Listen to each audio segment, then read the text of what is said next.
Hello, welcome. It's Friday the 15th of November. It is just gone 7 p.m. here in the UK. Welcome everyone to the show. I hope you are well and that you're looking forward to the weekend, which is just around the corner. No footy for us this weekend in the UK. I guess it's pretty much the same around the world. International break. So I might actually be able to get something done tomorrow. Anyway. Enough about that. We are Pro Synth Network. We are live, and if you've never been here before, where have you been? And I promise you a couple of hours of, well, not a lot really, because it's been a quiet news week again. So we shall be sort of making things up as we go along, and hopefully you will all feed into that as part of our interactive live audience, which we absolutely love having. Welcome to you all. I won't go through you name by name because that would take me a very long time, but I do need to call out our moderators in there. Andrew Brooks is currently doing the duty in the chat. So thank you very much to Mr. Brooks, and hopefully he'll be joined a little bit later by Ben from Musings and Andy Synth Addict, who make up our moderation team in the chat, who have very little to do, and that's a good thing. It's a really good thing. People, though. Indeed. We shall, before we meet our co-hosts, we'll just go through the housekeeping, shall we? Don't forget, give us a like and a comment and a subscribe and a share if you think somebody's not watching us that they would benefit or enjoy, or maybe not. Maybe you feel like you want to play a practical joke on them and do a different kind of rickroll and send them a link with one of our shows. That will upset them. Then do that as well. That'd be fantastic. Of course, if you want to keep up with what we're doing, do hit the subscribe button, hit the bell to get your notifications. And if you want to comment during the show, do so. We love hearing what you've got to say. We'll feature relevant comments and questions on the screen, and we'll answer them as we can. And you can comment no matter which platform you're in on, whether it's YouTube, Twitch or Facebook, which are the three platforms that we broadcast live on. And of course, give us a thumbs up and do it during the show, because it makes a difference. And we've been seeing the figures that doing that actually makes a difference. You can also support us on Patreon, which is one of our sources of income to keep the to keep the show going, because it costs money to use all of these services and licenses and equipment. So we really do appreciate all of your help in that regard. So if you want to do that, you can subscribe to us at patreon.com/ProSynthNetwork. And for a minimum of $2 a month, you get lots of extra content, exclusive content, and so on and so forth. And you get that warm, fuzzy feeling that you have helped us stay on the air, or inflicted pain on other people. That's how it goes. You can also help us if Patreon isn't your thing. You can become a YouTube channel member. Same deal, minimum $2 a month. You get all the exclusive stuff as well as the Patreon people do, so you can do that as well. But again, you don't have to. It's not obligatory. It's completely voluntary. It's entirely up to you. Another way that you can support the channel, which I've been mentioning quite frequently over the last few months, is this wonderful site here, because at last we have merchandise. I've added a couple of things. We've got the new really? Did Someone Say Widdy t-shirt with the drinks, and we've done that in collaboration with our friends over at CME. So you can have the shirt. Let me just bring it up in a slightly darker colour here. Let's choose Athletic Heather. I used to go to school with her. Cool with her, yeah. So there you go. There's the Widdy, and then there's the CME logos. They're on the back as well. So you'll help advertise CME, which is cool. But there you go, £27.46 for that, and then shipping on top. And I've got to say, we've had such a wonderful response to the merchandise that it's kind of taken me aback. And I'm really delighted with it. So we've also, don't forget, we have also got this, which is I need to get this in because the Christmas jumper. Now, it is a little expensive, but it is a knitted Christmas jumper. It's a breathable cotton polyester blend So I'm told. Resist? I know, in a Nordic design with the ProSynth Network logo on the front and on the back. You've got the wave symbol, the sine wave, the purest of all the waveforms. Notice there that the standard shipping cutoff is today. Now, I don't know what time today, whether it's the end of the day, or whether it's the end of the day in the UK or the end of the day in somewhere else. But it's today for standard shipping. So what I would advise is if you want this jumper before Christmas, the express shipping cutoff is a week later, so it's next week. So just be careful of those. If you want this jumper, if you want to be sat around your Christmas tree opening up those presents, and who wouldn't? Where the wife has bought you a Hydrasynth Deluxe, or a Groove Synthesis Third Wave, or something similar. If you want to be wearing your jumper at that time, you need to get your order in. Okay, so if you want that, and I can't wait to see pictures of people wearing the Christmas jumper, because I hate Christmas jumpers. I genuinely hate them. I don't wear jumpers, period, because I just get itchy. Don't like them. So, but I'm really glad that other people do. So please go ahead and do that. That'd be fantastic. You could also support us on all of the major, the major social media networks: Facebook, Twitch, Instagram, Threads, and even TikTok, as well as YouTube. And I'm thinking, should we maybe join Blue Sky? But I'm not. I can't be bothered to manage all of these things. That'll do, I think, unless there's a screaming demand for it. Well, we won't do that. Yeah. I think everybody's going to there at the moment. They took 1 million new subscribers at Blue Sky today. 1 million new subscribers, which is pretty amazing. If you have a question during the show, and many of you do, and hopefully it's relevant, not just why are you sitting awkward or things like that, then please do pick a big capital Q in front of it, and then we can easily spot it and put it to one side and get to that as and when. Anyway, that I believe is all of the what do we call it? Housekeeping. All that out of the way. Let's crack on, because we've got so much to talk about today. But welcome one and all, and of course welcome to that mysterious voice you heard in the background. It is the one and only Andrew Longhurst. What? Okay. What? How are you? I don't know, I can't see you. What's going on? Hang on. Oh, there we go. Hello.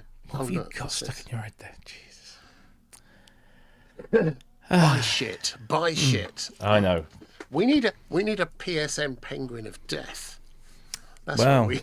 Well, we'll have to see what Fiona can knock up in the Carvera. Easy. Anyway. How are you? I'm fine. How are you? I'm good. It was we had the auction. We did, the Vermeer auction. I had lots and lots of stuff in there, and almost none of it sold. That's not good, is it? But I think most people found the same thing. It was an odd one. People are just holding off buying things at the moment. I think also it was a strange time of year to have it, because we are like 5 weeks from Christmas. Yeah, and it's maybe a little too close to the festive day. Can I also address Mr. Brooks? Wazzock? You calling me a wazzock? Well, I mean, I am a wazzock. He's being polite. Fair dues. Yeah. Anyway, good to see you, as always. And that's a bit too close. Yeah, I know. Yeah, stop that. Of course, we are normally joined by Mr. Kent Spong, and nothing changes. Here he is. Oh, no. He's muted his mic, so we can't hear what he's saying. Are you voiceless today? That's better. There you go. I thought you could unmute it from your end. Not if you've muted it, because then... Oh, really? Yeah. I could mute you. Good to know. Yeah. Oh, I see. Oh, in that case, I do beg a pudding. Still balls deep in a couple of behind 8 voices? Balls deep. Again, I have to turn sideways every time I want to go for a pee. Jesus Christ. Downstairs toilet is solid with stuff. There's an LM1 in there, right? Oh, wow. and it rearranged my large toe last night when I went in there. And it's like, I'll happily take it off your hands. yeah. Has that OB12 dried out from my little accident with it, where I, essentially wet it? Yeah, it's fine. It's fine. It is, yeah. Yeah, It's only a yeah. bit smelly. I can restore the paint. Don't worry. Yeah. No, do you know what? The car bearer has been on. I mean, this is the first night. Well, Fiona suggested that she turn the car bearer off now, otherwise you'll be able to hear it coming up the stairs. Basically, it's been on absolutely bloody solid now for 10 days, and it's Wow. and she's now wrapping and packing and stuff like that. So not long, people, not long. They are a coming. Is she a jazz poet? Because she's rapping. Is she? What she's? Oh, jazz poets don't rap. Good God, sir. Oh. They skiff. Is it skiff? Skiff. Good. Yeah. Also, in regards to what we were talking about earlier, I've had another email back from. I keep wanting to call them Annapura. Pet foods, aren't they? Yeah. I've had an email from a pet food company. It's interesting. I might have put myself in the shit here. So, stay tuned. Stay tuned. Yes. Film fans. People are going. What the hell is he talking about? Don't say any more because I'm probably not allowed. I haven't signed anything, but It's a funny old game, though, isn't it? well, if there's one thing I've learned from this, it pays to complain like an old git. Yeah. I think. Yeah, To I go, found oh, that. no. Gets you into all We're sorts of all bother. made then, aren't we? We're all made. Yeah, I where's just it sorted? Can I address one other thing? Mr. Wagyu, who's had my... Listen, just in case you're all wondering, the auction didn't go terribly well. But I will be listing stuff just, I don't know, either on the group or somewhere else. I'll be listing things and we'll be having chats, no doubt. So if you're after anything, let me know. I'll put a list up and you can let me know. Right, how about that? We've had our first donations for the end of learning. Has donated another $1.99. It's Thank you just very so much. you will say it. Just you so know I will that, say. It's just so you The will end say of it. learning. Thank you very much indeed. It's most appreciated. Of course, that is another way that you can help support the channel is by donating money through YouTube, chat, and stickers. That's it's a great way of doing it if you want to do that. But again, as I said, you don't have to. We do this every week, regardless. You can't get rid of us, and you keep paying us to do it. Yeah, he says, can we have some Pro-Synth dog food in the shop soon? Honestly, if that was a thing I could do, I would do that. And I'm sure Kent would be our biggest customer. Yeah. Oh, listen, Lily will chew anything you buy from the shop, don't worry. Oh, mate, you know what? You could have that as a little guest spot on the show. What has Lily destroyed this week? Oi. Matt wants to know, how do we order the Pro-Synth Network sign? Well, that will be on the It'll go up on store, this. Yeah. but when they're ready to go, they're getting closer. They are getting closer. So the We're talking days now. Yeah, Days. the little illuminated sign will be available. Not that. Not that. There is also going to be a custom option if you want to have something more customised about the thingy. Okay, interesting. More on that later when it's available. But don't be banking on one of those for Christmas presents. Anyway, let's talk about stuff because we've got stuff to talk about. We have? Yeah, there's not a huge amount, but I've managed to scrape the bottom of the barrel that is the world of synthesizers, and we have managed to find a few things. And I've got a kind of funny feeling that we're going to be Overrunning. maybe not too pleasant, should I say, about certain things. But hey, we'll see. Oh. We'll see. Not like us. Sorry, can I suggest something, Robbie? No. Because we've got a little bit of time to kill. I'm a little disappointed that we don't have the Matrix Bruton with PSN on it. Well, it's too late. I'm not going to do it now. It takes You ages. can show us how it's done. Well, it's not that difficult. It's just a pain in the backside. I could get some crayons. No, you're all right. Let's have a look at our first product.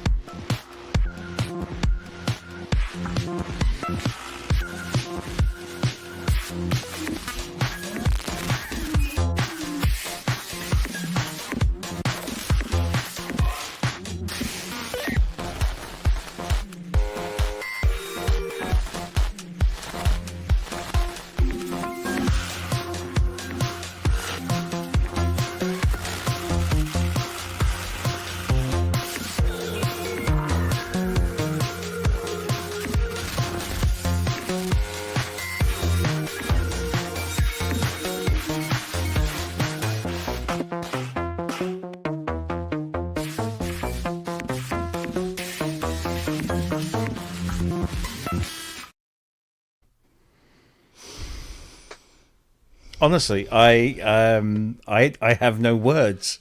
That is the advert for the brand new thing from Teenage Engineering, which is the OPXY, and here it is, in the style of previous OPs by the esteemed Swedish designers.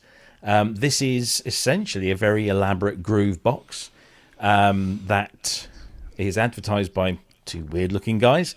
One of them was dancing, the other one was just looking, which was just very disconcerting. But yeah, this is a new instrument, 8 unique synth engines, drum sampler, multi-sampler, synth samplers, loads of filters, 24-voice multi-timbral synthesis, sequencing, loads of effects. Yeah, I could go on. Before we even get to discussing this and the odd video, we need to tell people how much this is, because it's Teenage Engineering, and this will cost you $2,299 of your US dollars. Thank you. Sorry, it's not the pub, is it? No, it's not. Are you kidding me? No.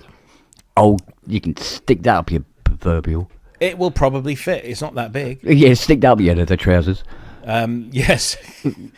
I mean, they've got a wall full of them there. That must be like $500,000 worth behind them there somewhere. It's just bonkers. Anyway. Oh my God. It is. Yeah, they've gone back from the rather attractive pricing of the EPs, those little drum machines in the medieval version, and we've now got a $2,300 multitasking instrument, which has got lots of great features, and is very nice to look at, but is just ridiculously expensive. So in the UK, this is going to cost you £1,900. Oh, you know what this means, don't you? I could repair two and retire. You could. Oh, that's cool. All right. Yeah. Please buy them and break them as quickly as possible. The audio cable is £15. The large field black bag is $89. I don't know. I don't know what to say about this. I watched Ricky Tinez's video on this. I like Ricky. He's very chilled and laid back, and he says it like it is, and he couldn't quite make out the price of this, and he had some issues with the way it worked. He said that if you want to change one of the things that stuck in my mind was with the drums. If you want to change the attack on some of the drums, it doesn't just do it on one drum; it does it on all the drums in that kit. Yep. Which is just weird. But I don't know. I mean, there are going to be people, I'm sure, who think this is the dog's leathery bits. Would they have beards? Probably. They have lots of money. And or as Carl says in the chat, welcome, sir, take my money and my food and my shoes and my dignity. It is just a crazy price, especially when you compare it to... Well, we've got something else coming up after this that is a quarter of the price of this and does something fairly similar. And you held up the ELZ1 Play, and whilst it doesn't have some of the things that this does, like the multi-track sequencer. It has a multi-track sequencer. No, it doesn't. It does. No, it doesn't. It has a looper. It has a multi-track sequencer. Not the ELZ1. I'm making it up as I go. Yeah, I know. But it doesn't have a multi-track sequencer. Anyway, but even so, there are other... But you could buy 4 of them, then you'd have a 4-track sequencer. Yeah. Anyway, there are other things... I'm going to turn him off in a minute. There are other things that out there that could sufficiently do the same sort of thing as this for a lot less money. Yeah. What are we paying for here? Is there anything that is remarkable about this in any way other than the fact that it's beautifully designed, and I'm sure is made of the finest materials? I just don't understand that price point. Had they brought it out at $1,500, it would have still been too much money, I think. But we have no idea about how much it costs to make one of these. They are I guess at this price they're going to be short-run products. I don't know. It's just weird. It's a marketing thing, isn't it? But, at the end of the day, that's why it's that price. Yeah. Because when you add up, there are certain things that you can go out and buy that cost an arm and a leg. That are essentially something actually quite simple. But it's branding. People see you with it. It's saying that you are, in their eyes, they're saying that you're serious about what you do. Blah blah blah blah blah. You want to represent and all that sort of thing. Blah blah blah blah. You can get to the shops just as fast in a Honda Civic as you can in a Ferrari. It's that kind of thing. But a lot of people go, "Oh, I'd love to go in a Ferrari though." Yeah, true. It's I don't know. Is it an aspirational thing? Is it? Yeah. Is it that sort of things? I want to be seen as one of the cool kids, and so that's why the teenage engineering wallpaper table is 500 odd quid. Yeah. When technically you look at it and go, $49.95, mate. Yeah. I am deeply puzzled by what they've done with this. I am, because the software, once you've built in the polyphony, which others have done, and you build in the multi-timbrality, which others have done, and then the sequencer, which others have done, that's all, the hardware side of it is some of it, and then there's the software. Why have they missed things out and cheaped out on things like the drums, but they can firmware upgrade that? Where's the money? Where is the actual value in this? Because coming back to the EZ1, it doesn't have a multi-track sequencer, by the way, just in case I got people thinking. It doesn't. It has a sequencer, and it's very good. But other than that, the weight of it, the number of buttons, the way it's laid out is not that different. If you had them side by side, you weigh them and go, yeah, pretty. So, but this was only 500 quid or 400 quid or whatever it was. I can't remember now. I don't understand why this is almost 5 times as much. I just simply don't. Yeah. I don't get it. And Andy quite rightly brings up things like the sample track, the lo-fi. Yeah. Again, that has got multi-track sequencing. Yes, but everybody's got one of them, darling. I want something that stands out. I want something that speaks to people, to say what I'm about. Yeah, and that's what this market is. Yeah. Yeah, it's just an odd... I really want to... listen, I watched that Ricky Tinez video, and he was doing some really good stuff. I'm thinking, oh, that's cool. But is it 2,000... Or, let's talk British. Is it 1,900 quid cool? No, it's not. And it just baffles me that they go and do something like this when I'm sure they could have done something similar. Look, none of us have any insight into how much it costs to make one of these things. It might be made out of the purest, finest aluminium. No, I do. No, Sorry, but I really do. No, you don't have an idea about... Nobody has an idea about how much costs. Sorry, not Sonicware. Teenage Engineering to make one of these things. We don't have those figures. We have an understanding of what most companies' bill of materials cost, and then what the markups will be. You can't. I don't think you can buy Teenage Engineering stuff in the shop. So there's no distribution and there's no retail markup. You're paying that money direct to them. I'd love to sit down with somebody from Teenage Engineering and say, break down that price. Exactly. Break down the cost of the materials, the design, the research, the development, all of this stuff, and show me how that costs that much money. It'll be precisely what you think it is. Yeah, probably. Yeah. No, this is. But I want them to say that to me. This is about branding.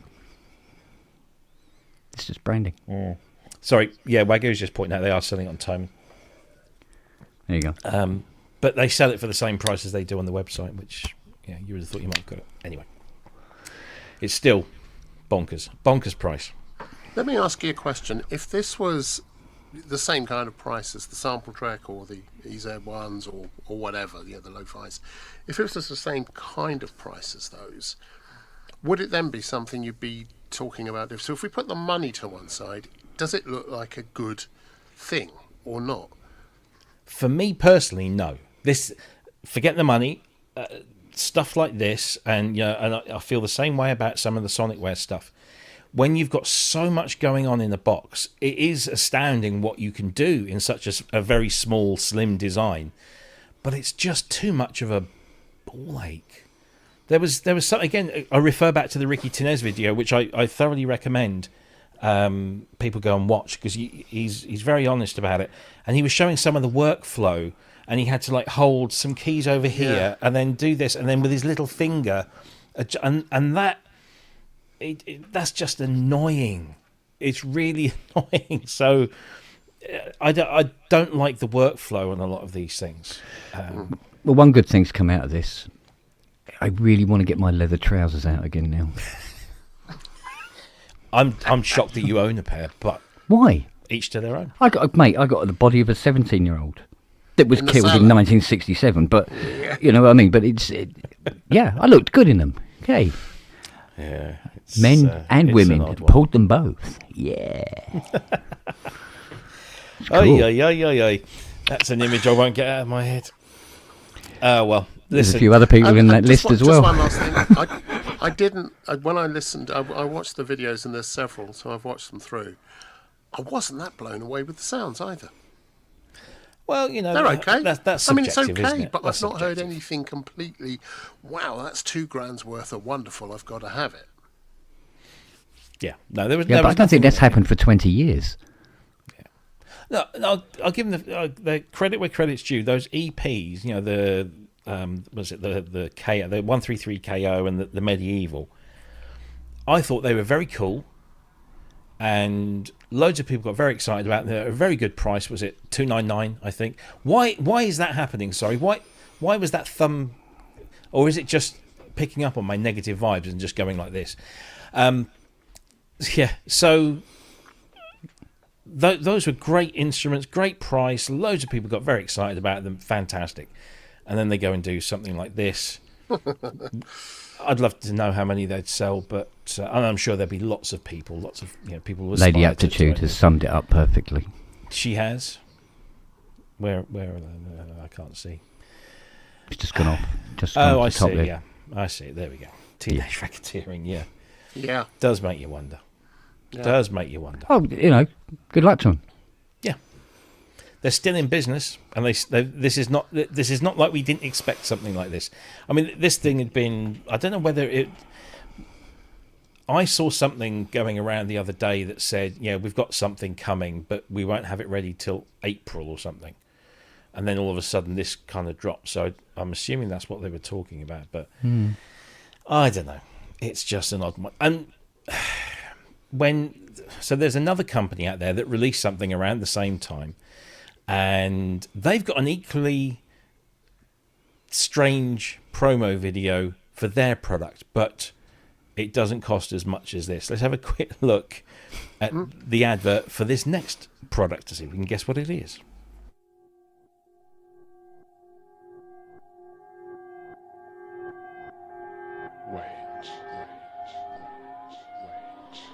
Wait. Where was I? Right. I'm stuck in a 4-bar loop.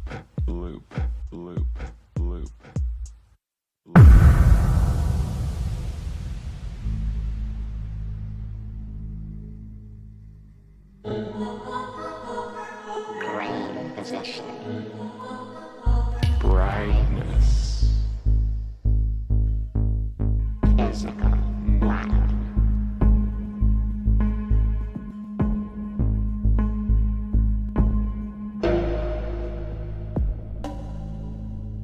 Modulation. Matrix.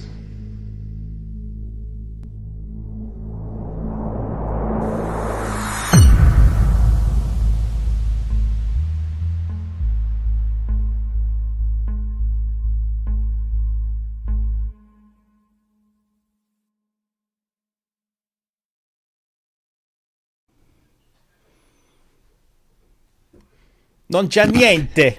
I have nothing.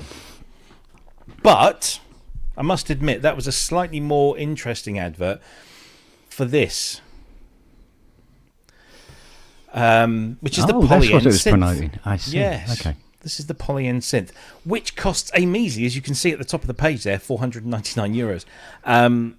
And this is 3 synthesizers in one place with a 12x5 grid control system and some knobbage up top, which again, these things are all so black that they don't stand out very well on the screen. But yeah, now I watched the Andertons video. I forget the name of the guy who does the video. I like him a lot. He's very good. And he hadn't had much time with this, but very quickly he was getting some reasonable stuff out of this. And again, it's another kind of groove box, if you will, although this is more of a synthesizer than anything else, but it has lots of synthesis engines and it seems quite easy to navigate, although the 12x5 grid to me feels like it's 4 columns too short. I think most people nowadays work in 16s, or I suppose you can divvy this out however you like. But yeah, this is the Polyend Synth, and it has multiple synth engines, built-in sequencers, loads of effects. It's multi-timbral. The pads are velocity and pressure sensitive and poly aftertouch sensitive as well, so I'm told. Arpeggiators, physical modeling, FM, wavetable, virtual analog, phase distortion, granular, loads of options in there, and stuff that I've heard coming out of these is rather nice. There's a good video on Sonic State as well, where they got the guys from Polyend to come in and demonstrate that. But this is a much more realistic, reasonable price, €499, a nice big colour screen on there. I have to say I'm not a massive fan of the Polyend stuff, not because I think it's poor or badly designed or whatever. It just doesn't work with my brain, and that's the thing. I think I've told this story before. Like Welsh. Yeah, a bit like Welsh. When Ben and I were at Super Booth a couple of years ago, we kind of went to the Polyend stand and were quite excited to see what they'd got. And we both got on different Polyend machines. And after about 10 minutes, we sort of looked at each other and said, have you done anything like useful with this? And Ben's like, no. And I'm like, me either. I can't really figure it out. Obviously, you don't have user manuals, and there was nobody around to sort of show us what we were doing. Just couldn't get my head around it. And maybe that's because I'm an old man and set in my ways. But this actually sounds rather nice and is a lot cheaper than something else that came out this week that does a similar sort of thing. Thoughts, anyone? First thought was there was a massive production budget mismatch to the products. The price that had cost to make should have actually been on the 1,900 quid one. Yeah. But it was a nice, interesting one, I must admit. Although, Ridley Scott obviously wants his playbook back. But, yeah, I mean, the sounds I was hearing was pretty good. Particularly that wet fart right at the beginning, which is quite interesting. Yeah, that was really wrong. Yeah, I was going, really? That was a wet fart, wasn't it? Yeah, I thought so. But hey, it grabs your attention. You go, I better watch and see if there's, maybe he shits himself at some point during the ad. Who knows? But no, you see, now this, although it's technically like the same as the Teenage Engineering format, it's far more appealing. Never mind the price. I mean, the layout, the way it looks as well. Yeah. In those details, and no, I was hearing some really nice, interesting sounds within the ad as well. Yeah. Yeah, would I get one? No, because I play those white and black things. These things drive me absolutely insane. I've tried. I'm sorry, people. I can't. Blur. Yeah. I'm too old in the toofy pegs for this layout. Yeah. I really want to, sort of get down with the kids and get into, but like you say, I'm just more traditional. But no, I'm sure that if people can make great music with one of these, and I'm sure many people will, then this is good. Andy, thoughts on this? I'm conflicted by this. I kind of should like this. I like the pads, the way that's laid out. I kind of like that. It harks back to a lot of other instruments that are similar. But the menu driving, I was going to say this could be a really good EMOM machine, but then you'd be pre-doing a lot of stuff. You'd be planning it, laying things out, recording, creating scenes, doing that kind of stuff. So I'm a bit kind of puzzled if it is an EMOM thing or not. So in the studio, you've got to get used to it. You've got to get used to all the menu diving. Some of the engines sound okay. I have to say, I wasn't deeply blown away with any of the demos in terms of the sonic capabilities of this. I was just kind of, yeah, all right, it's nice. But it's it's got 8 different engines, so there's room to do it. But it looked like it was a lot of faffing around to get to anything. I do like the fact you can assign the keyboard and do things with that, or the keyboard, the pads. And at the price, it's good. But I think I kind of broadly fall in both your camps in that I'm not sure this is made for me. Even though I've got the LZ1 and the Ambient and various others, there's just too much. There's not enough creativity initially to get me going, to make me want to engage with it. And if, as you say, you spent 10 minutes, both you and Ben, on their stand looking at each other going, I've no idea, then that's, I'm sure it's a brilliant thing. It'd be really good to get them on and have them explain. Perhaps. Yeah, absolutely. It's an odd one, this. It's an odd one. It's not a bad price. And as you say, you'll see more of this kind of stuff anyway, because EMOM is now, the new way of performing, really, and it's just getting bigger and bigger all the time. Do you think so? In the chat, does anyone here that does a lot of EMOMs? Is anyone here tempted by this? Ian, particularly, I would have thought this would have been your kind of thing, if it was for anyone, Mr. Cole, or Andy. But I'm not quite sure I get it. Yeah. Well, this is the kind of format that you need when you're doing things like EMOMs, because you can't be dragging CS80s and fucking 8 voices around with you. It's just not on. No. And it, small, light, and you need that kind. You have to work with that kind of format at the end of it. Fortunately, being agoraphobic means I never have to, and I wouldn't try. But not for me, this would be ideal for that kind of thing, and that's why we will see a lot more of these type of things coming out anyway. Yeah, I like the way that you use this thing, and you can control all 3 synth engines at once from that grid. That's interesting. And it's Poly. That's Poly aftertouch and all that kind of stuff. And you've got the sequencers, and you've got lots of effects in there, and you've got some some good synth engine characteristics. For 499 quid, if this is up your street, then it's a no-brainer, really.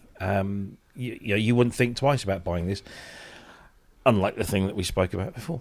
But yeah, did you notice in the demos there was an awful lot of menu diving going on? Do this, go to this grid, do this, and I was confused almost immediately, and it's kind of give me something that's a little makes a little more sense. I think menu diving is something that you cannot get away from in something that's got this much going on under the hood in such a small space.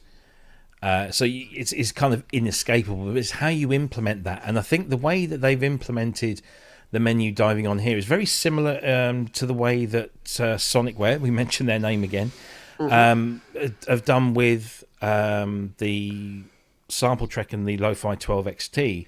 Is that you've got these buttons, but they're multi-function buttons, and so when you change to a screen, the way the screen is laid out is mapped visually to where those buttons and rotaries are, and so it's very easy to know that if it's in the top left-hand corner, then it's knob A, and if it's in the top right-hand corner, it's knob B. So and that they do a similar sort of mapping thing here. So every screen you go to, the functionality on screen is mapped to where the buttons and the rotaries are.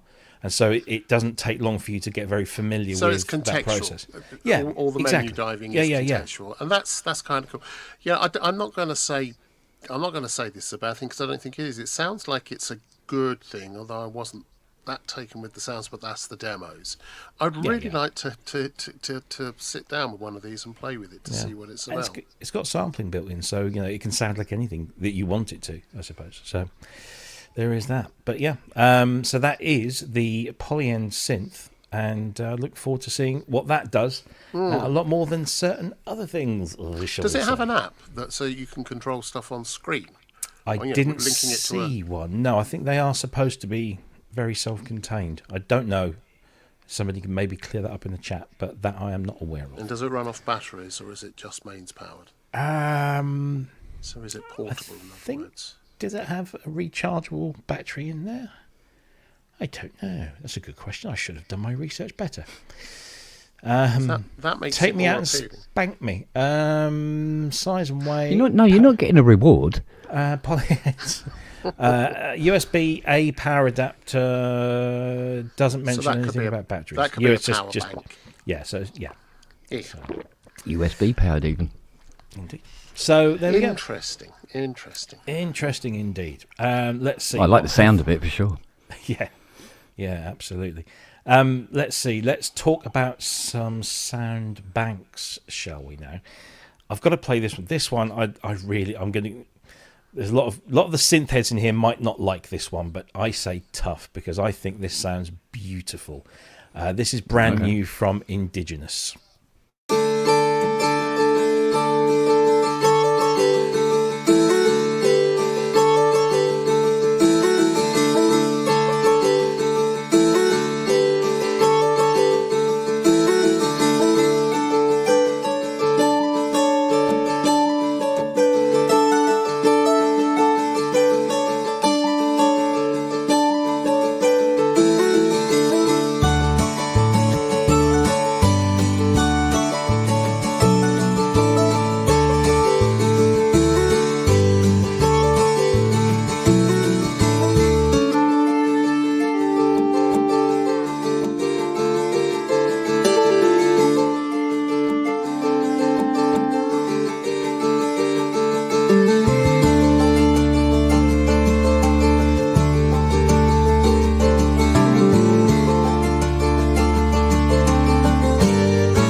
I love my synths and I love my electronic sounds, but that sounds absolutely gorgeous. This is brand new from my friend Tracy Collins, who runs this beautiful sample website called Indigenous, and he makes incredible libraries.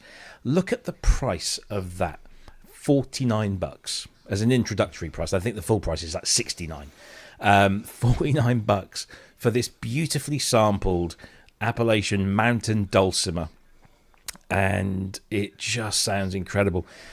It's for full contact, so unfortunately you can't use it with the free version of Contact.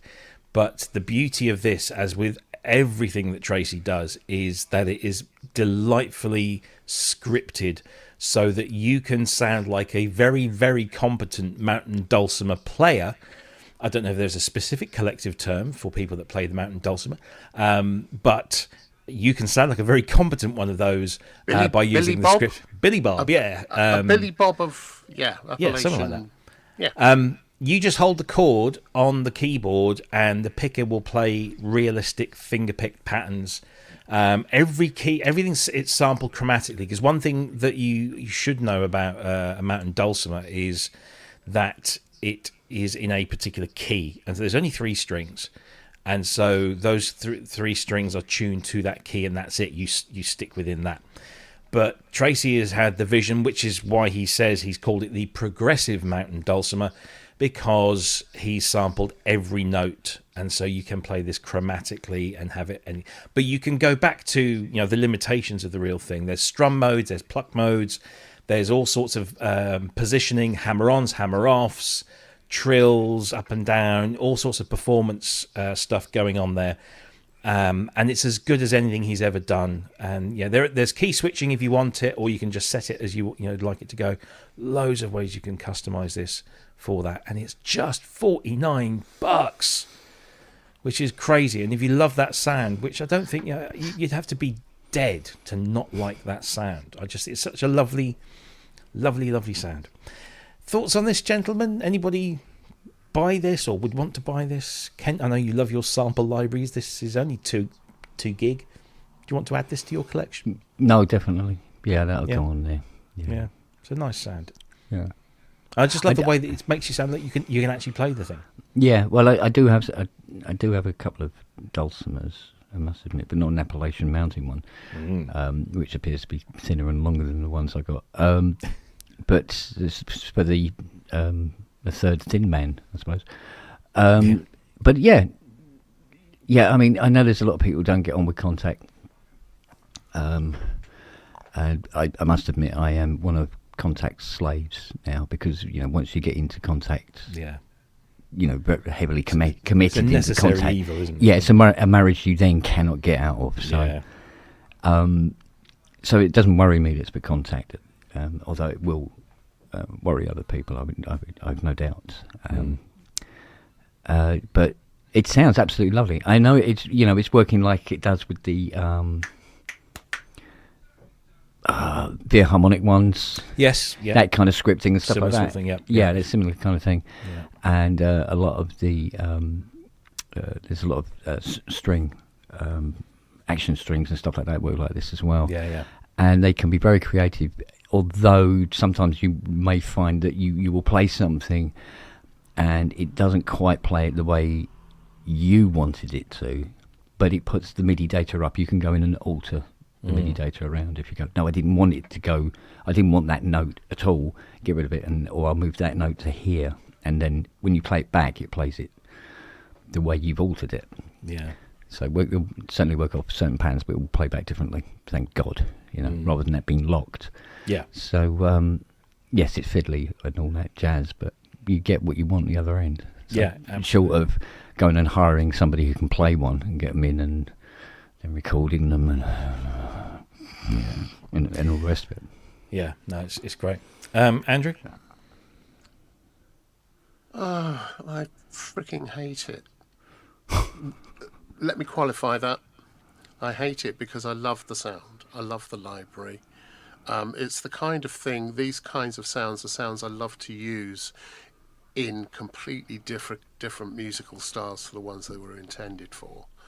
And I've often blended this kind of thing. The sampling on this is astonishing.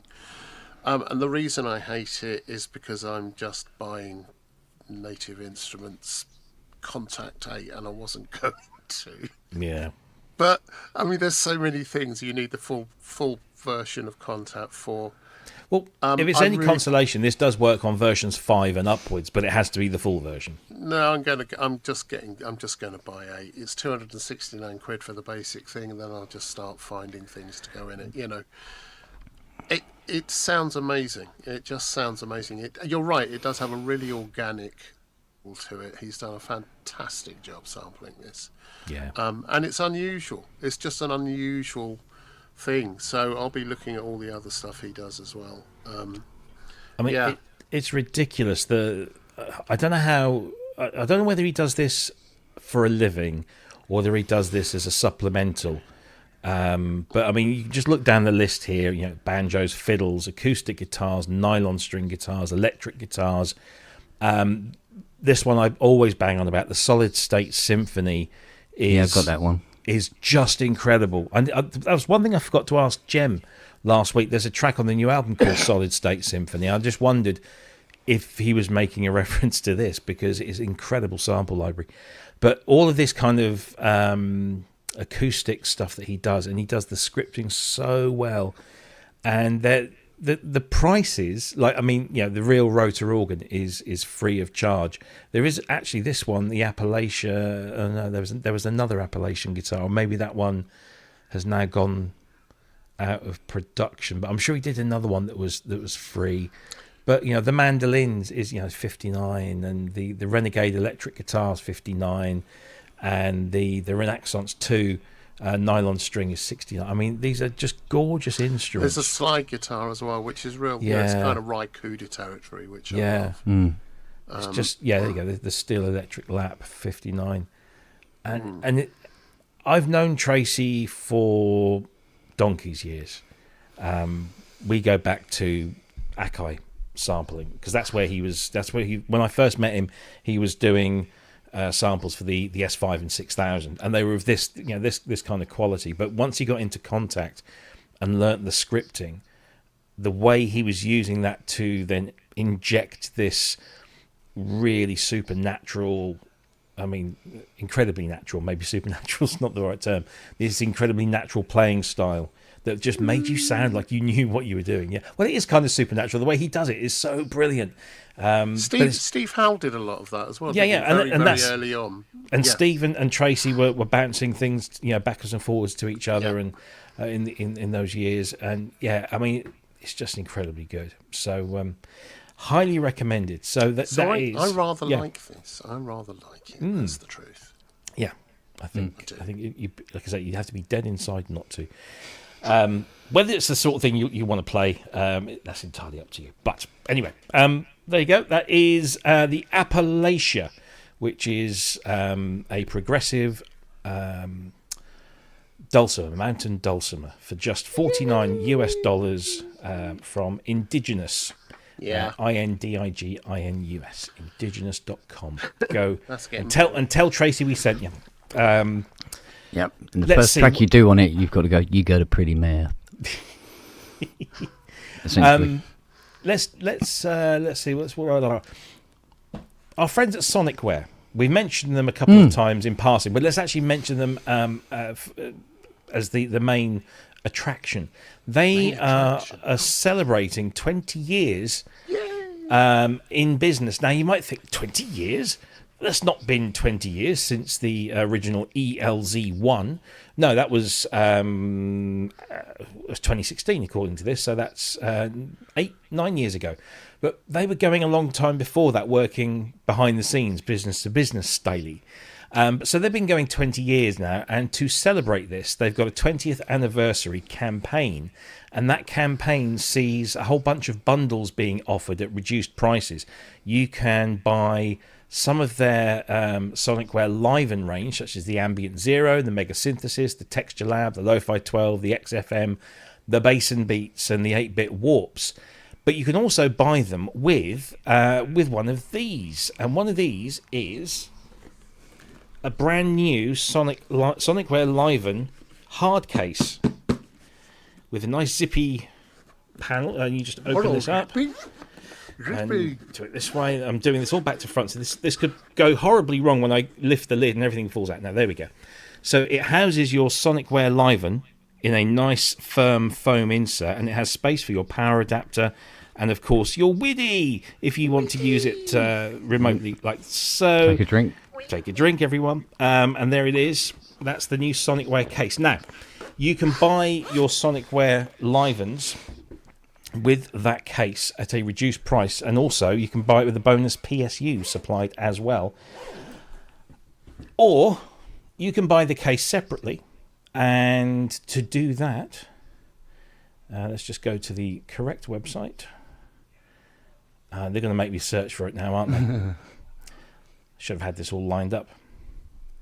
I'll have to flick through this, but you can buy it for about, there you go, the Liven carrying case. UK money, it's £63.80, and there is free shipping in the UK, the USA, and the EU, although you might be liable to some taxes, but probably not, because it's under certainly here in the UK, it's under the threshold. And if you're thinking, oh, how dare they release this case when I wanted one ages ago? Just look at this. If you've purchased a Liven, a brand new Liven, between the 1st of July and November the 15th, that's today, you are eligible to buy this for just $49, which will make it something like maybe 41, 42 pounds. Just simply fill out the form with your purchase details, and once verified, they will send you a coupon. You just put that into the system, and you get a discount. So there you go. I remember when I bought it now. Well, if it was after, what was it, July 1st? Pass. So I got my Ambient after that, didn't I? So yep. So you qualify for one of those and ship within 3 business days. It's really a lot of people, because they did do a case for the Liven XFM. They might have done one for another one. It's slightly different, same sort of concept, but slightly different, a little smaller, and it would only house the unit itself, not the accessories. And there was a lot of people asking for them to do this, so they've done this case in celebration of their 20th anniversary. And I'd just like to say, from everyone here at ProSynth Network, happy 20th birthday, Sonicware. Yeah. And Yeah. I'm sure that there'll be something new coming from them soon, because they've been a little quiet of late, which generally means that they're hunkered down doing good stuff. So I'm sure we'll be featuring something new of theirs very soon. But happy 20th birthday. And does it cost 240? No. Well, yes, it does, except it includes that you can buy it including the case. Exactly. There you go. That's one of the bundles. For, So for the price of an OPXY case, you actually get a case and an instrument and a power supply. Yeah. Go figure. There we go. Anyway, brilliant guys from Sonicware with a lovely offer and a lovely product. So enjoy those. If I had to buy one for every one of my Livens, I'd probably be better off buying an OPXY, because I've got anyway. Let's move on to something else. Actually, let's take a break from news topics. What I want to do is I want to honour everyone who has done us an absolute solid and bought merchandise from us. And I send a message to everyone that buys something. And yes, BG Ollie, I saw your order come through a little while ago. I will be doing you a message after the show. And in every message, I ask very politely, I hope, to take pictures of yourself with the merchandise on. And we'd love to see you wearing the ProSynth Network merchandise wherever you care to be. But of course, the more exotic, the more fun, the better. But of course, it is winter, so most people are hunkered down at home. So here's Nick Howes drinking a nice mug of something. He said it was coffee. I think it might have been whiskey. From his lovely ProSynth Network mug in his studio there. The rather marvellous Matt, I'm assuming Sue took this picture, or he had it on timer, but this is Matt, a.k.a. Bostitch247, in his lovely studio. Look what he's got. This is what I also like, because I like seeing people's studios. He's got an OB12, but he's also got, he's got a Mask 1 there from Kodo. Oh, Yeah. Got a nice little, it's a nice little setup. And look at the wall art between his monitors, Kent. You'll like that. Well, funny enough, yes. Yeah. Isn't that appropriate? Isn't that appropriate? Indeed. But yeah, there you go. That's a T-shirt and mug from Matt there. Now, you might remember that as part of our fundraising effort to get some money in for the Bob Moog Foundation, Peter James Stephen, who was out with us on the road this year with the emulators and everything, he decided he was going to auction off his Pac-Man jacket. Yay. Danny Vinson won it. Danny Vinson's wearing it. There he is, looking resplendent in And the very jacket. proud. Very. Yeah, he loves that jacket. Look at that. And it fits him. And it fits. Look at that. Fantastic. So thank you, Danny, for your contribution. Thank you, Peter, for doing all of that. So there we go. Somebody else who looks splendid in some ProSynth Network merch is Ixorb. This is Steve in his wonderful ProSynth Network T-shirt with the vertical logo on. Excellent. We mentioned Peter James Stephen. Well, there you go. He's bought a beanie, and he's there with his new toy, his SK30, which he's very happy with. But I'm not going to say it. I'm not going to say it. Don't say it. ProSynth Network beanie there. Matt Evans, the wonderful Matt Evans. Well, he brought a vest top, a Justin Have You vest top, and also the two-tone mug with the orange insert there. He's a lot thinner than I remember him. Well, he did send this picture through of Hayley. I don't know what she's looking down at there, but this is Hayley, his lovely partner, wearing the T-shirt. Apparently, it was too cold to wear it without the hoodie, so that's what it looks like. And then I don't know, is Matt in the chat? I haven't seen. Oh, he is. Yeah. He is in the He chat. is. Oh, he's just said, do not show the one. Oh, I was about to show that one. How much is it worth to not show that picture? Well, pretend you haven't read it. Oh, I could do. Or I could just like, hey. Nobody's watching. Pretend you haven't read it. Yeah, no, it's not like we've got a couple of hundred. Oh, people please watching the don't. show. Oh, all right then. Okay. Was he begging? That sounded very pleading, actually. It did, didn't it? Yeah. Okay. Yeah. Okay. All right. If anybody wants to see that picture of Matt, contact me after the show, and it's £5. Now make your donations now. Yeah, yeah, we'll do that. All right, I won't do that. I won't embarrass you, mate. Ronald Wild, who I met at Super Booth this year. There he is. Baseball cap, T-shirt, and mug. Wow. Whoa. So thank you, Ronald. we not only do we have musicians, but we also have deities or sons of deities. Anybody that watches the pub will get this. Here's Jesus in his in his ProSynth Network hoodie. Canadian Jesus, Jeffrey Derry, who's an absolute scream. There he is, and he's also got a t-shirt and a mug as well. Wow, bless him, fantastic. He's your own Absolutely. Canadian I think Jesus. that's everyone, apart from, last but not least, and don't be too surprised, he didn't buy all of these orange these are just other orange t-shirts, but he's added a ProSynth Network one to his collection. This is Andrew Ward, who like Keith and myself has a penchant for everything that is orange. Ooh. And so he's added a ProSynth Network t-shirt to his orange shirt collection. Thank you very much for your donation. Don't forget, if you have bought some ProSynth Network merchandise, please take a picture of it. If you're a member of the Facebook group and you don't mind sharing it publicly, stick it over there. Or you can just email it to me or send it to me in some other form or fashion, and we will be happy to share it on the show. Let me also bring everybody's attention back to this new feature that we've been doing, which is called Synthspirations. We want to know what music inspired you to make music with synthesizers. Be it an album, single, or an entire artist's body of work, we want you to tell us why it inspired you, and given that we're a synth show, which instruments used on that album really made an impact. All you need to do is film yourself talking about your synthspiration for a few minutes, and we'll feature it on the show and discuss it. Send your video clips along with your name or handle to prosynthnetwork@gmail.com using a file sharing service like WeTransfer, and you could feature on a ProSynth Network live show soon. There you go. That's all you got to do. You just got to tell us what inspired you, what made you get into electronic music, and watch shows like this every Friday night talking about synthesizers. What was your inspiration? Now, we've had loads of people send videos in. We've seen videos from Peter James Stephen. We had this wonderful mystery one just after Halloween with Mike Myers and his or her, because he was wearing a mask. We just didn't know. And who did we have last week? I can't remember now. Who did we have on Synthspirations last week? It's gone completely out of my head. That person on. Didn't we have Peter? No, we've had Peter. We've had Peter. Oh, do you know how bad is that? I've forgotten. Well, we've got another one for you. We've got a few actually. They're stacking up. We probably can do it. We can do one of these right through till next week. This is a very dear friend of the show who always watches whenever he can. And he's always generally in the pub as well. He's a super talented keyboard player, and he also purchased one of his own branded vest tops, although he's not wearing it in this video, but I think he made it before it was delivered to him.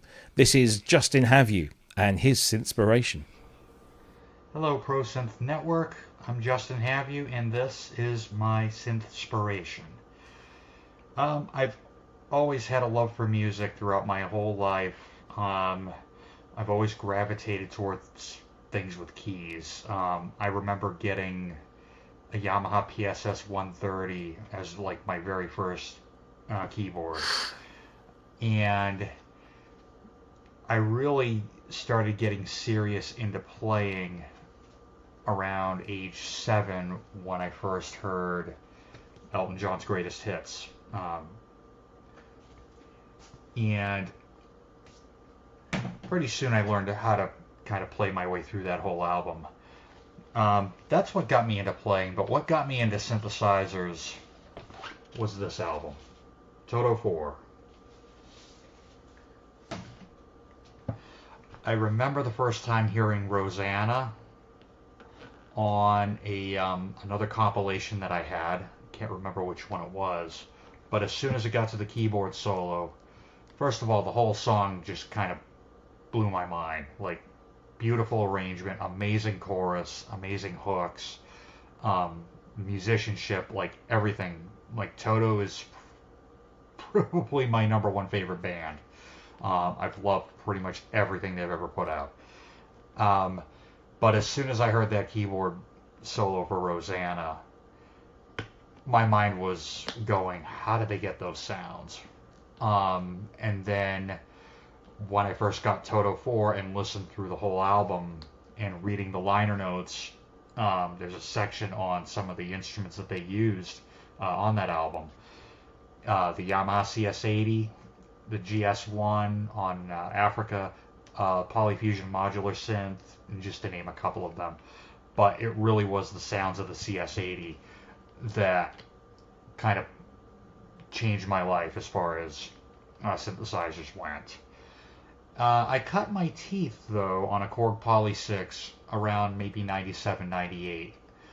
And it was really then, that was the first instrument that I put my hands on where I discovered I could make my own sounds.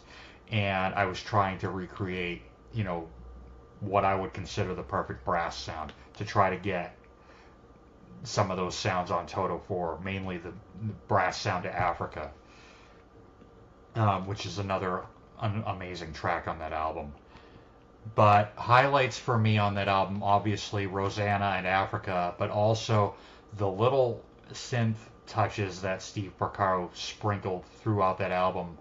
You can hear them on tracks like Make Believe, Good For You, It's a Feeling, song that he wrote for that album, Lovers in the Night, an amazing keyboard solo on Waiting For Your Love. Just that whole album is spectacular. And on that note, this note right here, Toto 4 is my synthspiration.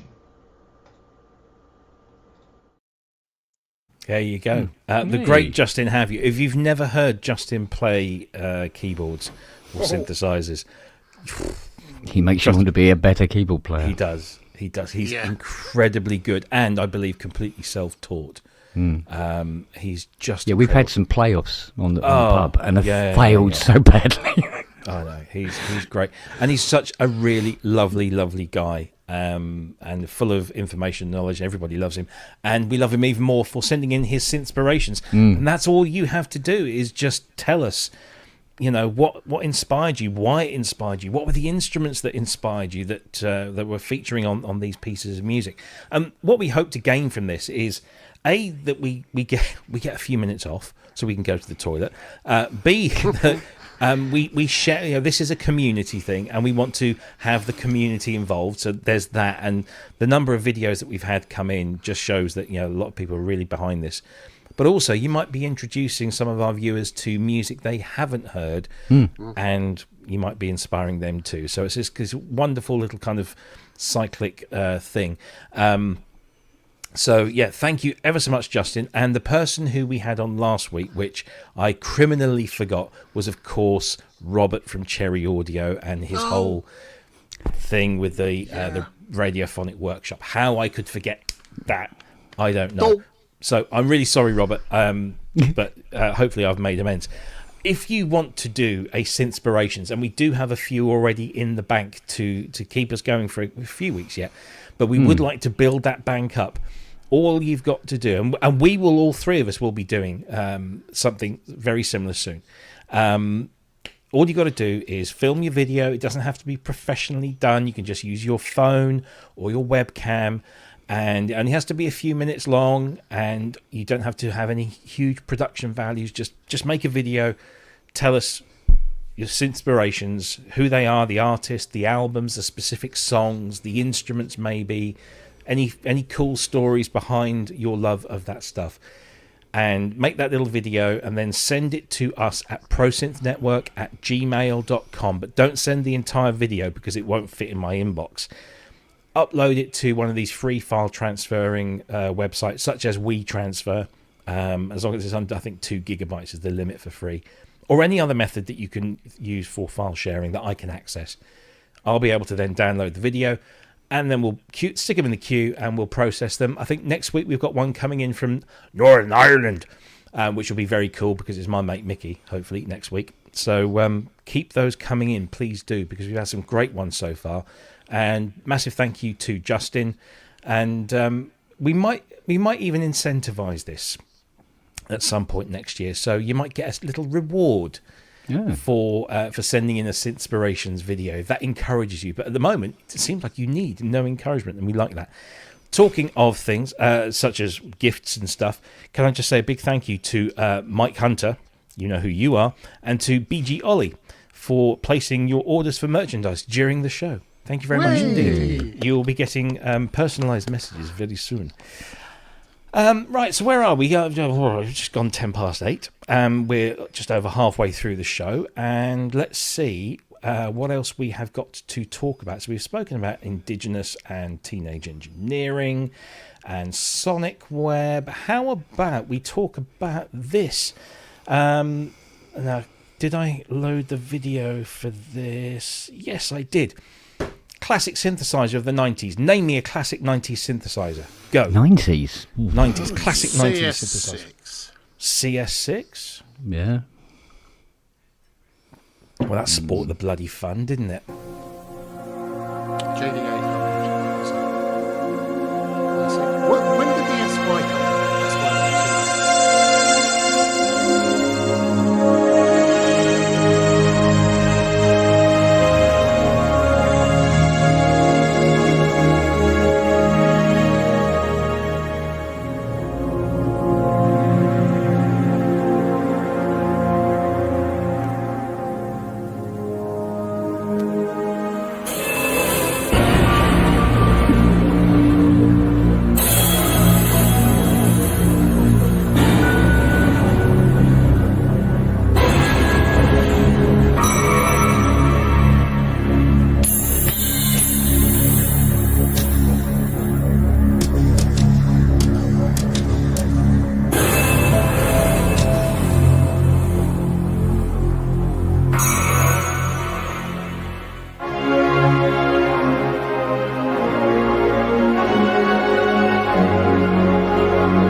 I could sit and listen to that, or I could just go and play it, because that is a brand new sound set for the Yamaha CS6x and CS6R, which is, of course, the rack mount version of that synthesizer. Produced by one Keith McHard, who is a synth tech and fixer-upper of things in the Stourbridge area, I believe, somewhere in the Midlands. Keith is an exceptionally gifted player as well as fixer-upper things, but he also believes that the Yamaha CS6X and stroke R are criminally underrated. And so he has set about over the last few years creating new sound sets, which he calls rebrains, because basically what he suggests you do is you just overwrite all the presets with his rebrain, and you get new life in this wonderful synthesizer, which came out just at the end of the 1990s and into the sort of early 2000s. It is completely sample based, so everything that Keith is working with is inside the box. But there are something like 700 odd, I think, sampled waveforms from the AWM2 sound set, and he's created 4 banks. Rebrains 1, 2, 3, and 4, each featuring at least 128 new voices and 128 performances, which combine a lot of these voices, along with various drum sets as well. And they sell for £35 each. An absolute bargain. Unfortunately, Keith hasn't really sort of set himself up as an e-commerce sort of operation, so you do have to email him at his PayPal address and send him 35 quid, tell him which rebrain that you're after, and he will sort you out. So if you go to our Facebook page, I've put the details up there, I don't want to stick email addresses out on videos, even though I know that he's, well, hopefully he won't lose any business. If anybody wants it, I'll just message me and I'll send it to you. Email me at prosynthnetwork@gmail.com and I'll send you the stuff in response. But there's not many people out there that are making sound banks for synthesizers that are a good quarter of a century old still, and so prolifically. I mean, if you do the maths, it's over 500. Well, it's about 512 new voices, 512 new performances, and a whole bunch of drum kits besides. On a synthesizer that I also think is kind of criminally underrated. Anybody got any experience? I mean, I've got one. I've had one for a few years, and really, really enjoy it. Anybody else got any experience with the CS6s? No. Well, curiously, it's something which I looked at when I was working for a certain company that I never ever mentioned. No. But it was after the fact kind of thing. And I was too busy getting involved with those, and I already had the JDs and all of those kinds of things. So I didn't really give it enough attention, but I've been paying attention to what Keith's been doing with these voices. And it fills me with joy that someone's so passionate about a particular machine that they'll keep doing these things. And he's kind of a shining beacon for what it is that makes us synth heads in the first place. And I love what he does. And the really funny thing is, every time I hear one of his sound sets come out, I think, I ought to get a CS6. I just ought to, because he does. I never normally use other people's presets. I make my own, but he does that. It's a bit like Manny and some of the stuff on here. But generally, I make my own. But it sounds amazing. And there was one patch on there called Moraz Stack, more of which I'll come back to Patrick another time. But it really does sound like the Patrick Moraz string sound from that, from the sort of early mid-70s. Just astonishing. Astonishing stuff. Yeah, it's a great synth. I mean, I bought a CS1X in '96 when they first came out, and as people may know, I've recently reacquired it because I sold it like an idiot. But I remember that when they brought the CS2X out, I thought, should I get that, because it's got a few little improvements over the one, and I thought, no, I'm happy with the 1X. And then in '99 they bring out the CS6X, and it's just like it's an incredible machine, because they managed to encompass not only a huge amount of their AWM2 library inside there, but they'd also brought in sampling, albeit in a fairly kind of clunky way. It was more of like it was a phrase sampler more than anything.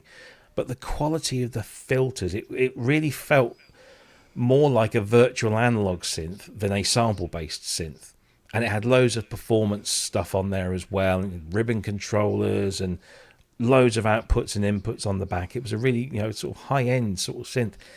And it was quite expensive back then, and I didn't get one. And then, so a few years ago, a friend of mine locally said, I'm having a bit of a clear out, and I've got a CS6X and a Korg Z1. Are you interested? I said, well, how much for both? And he did me a really sweet deal. So I bought these two lovely silver synthesizers, and this was during lockdown.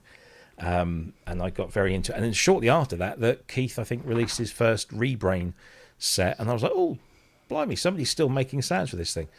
And so I've bought them all ever since. So it's a really, if you've not tried one, and you can find one used online, it's a really good investment. Really good investment. Anyway, that's the Rebrains from Keith McHard, and if you want the details, just get in touch. Yeah, just one little thing. The Story of I, it's full. If you listen to the Story of I, you will hear that sort of string sound, which is a layered, stacked sound of different string machines and different synths, and some of it's mono to poly and multi-tracked. And he's nailed it. Keith's nailed it. He really has. So yeah, Story of I, great album. There you go. Anyway, so I promised Keith that I'd give him a shout out on here. If anyone has a CS6X or R, I highly recommend getting those sounds. Talking of other sounds, another very clever person has come up with a sound set that I'm going to have to play from YouTube because it's a big video. But this is Jexus. He's got a website called soundsforsynths.com, and he's an incredibly good sound designer. Have a listen to what he's done for the Arturia Minifreak.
So there you go. He's done some really, really, really cool sounds for the Arturia Minifreak. And, of course, it also works with the Minifreak V plugin. So it works across both those if you've got the hardware or the software. Now, that particular bank, let me just find the website because it's lost. Here we go. That particular bank is available right now with over 300 custom sounds. Just for a mere $29.90 US or $28.90 European or $25.90 GBP. You can buy them through the page here, which is soundsforsynths.com. That's sounds-for-synths.com. Not only has he done sounds for the Minifreak, but also for the Polybrew, and there's lots of other stuff in there as well. There's free patches on his website as well, but these are really, really good. And he actually says in the write-up, so this is one of the things I really love about Jexus, other than the fact he makes some really, really, really cool sounds. He goes through his process, and he then does this like kind of blog, shall I say, about how he got introduced to the machine, how he started using it, and he talks about the user interface. And he actually says that he had trouble with the Minifreak. He didn't really like what it was doing, but he still managed to produce over 300 brand new sounds for it. And he goes into really great detail, and he is a very talented man, and his sounds are populating not just synths from a third-party sound bank perspective, but he's actually factory programming for things like the Moog Muse, no less. So he's got the skills and he's got the chops, and he does some really, really cool sounds. I think I'm the only one here that's got a Minifreak. Am I right? Mm-hmm. Yeah, so, but having listened to the demos, are you impressed by this? The sounds and the synthesizer. Yeah, seems fine. Yeah, absolutely. We got so many really talented sound designers in this group, and that support us, and we support them wherever we can. He's another, but James Dyson. Yeah, I'm going to miss loads of people here. I know I will. Dr. Synth, Manny, all Who? guys. Who? Dr. Synth. I'm being silly. Yeah. So He used to work for Emu, didn't he? He did. Nick House, I think, was it? Or, I can't remember. But there's lots and lots of people that do it, and I'm always staggered at how they put these things together. And it does occur to me. I just create lots and lots of presets for things that I like, and it's never occurred to me to actually gather them together and put them. I've got so many sounds on each of these instruments, and it's never occurred to me to, because I tend to go for sort of oddball instruments. So maybe we'll start doing some of that. Maybe I'll start putting some of these up as well. Yeah, and certainly for the ELZ. So, yeah, well done. Like it. Like the sound indeed. of that. And I was only joking about Dr. Synth, of course. And I got some of his original sound. This is what I won at the Vemia auction Look at this. So you young people, Youngsters. this is how we used to get our patches back in the day on 3.5-inch floppy disks. Just one, not two, then. Yeah. Well, it was a generic packaging, but and then all the information was on these little handy leaflets. Look at that, with all the information about, with all the voices and the descriptions. You kids! I used to have to get my patches in strongly worded letters. But it does mention Manny by name here. It says, Punch for cards. example, this is the Soundtrack 2 pack. The Soundtrack 2 collection contains new sounds in the now famous linear algorithmic style. You can tell why these were made. Developed by Manny Fernandez for YCA and SSU in the DX72 LA Soundtrack and LA Voices voice performance banks. These sounds in the new collection are inspired by the D50, D70 and M1, but also include unique sounds that only FM can produce. And so on and so forth. Now, I was a bit apprehensive because when you buy what is essentially a 35-year-old floppy disk, you're not entirely sure if it's going to work. Yeah.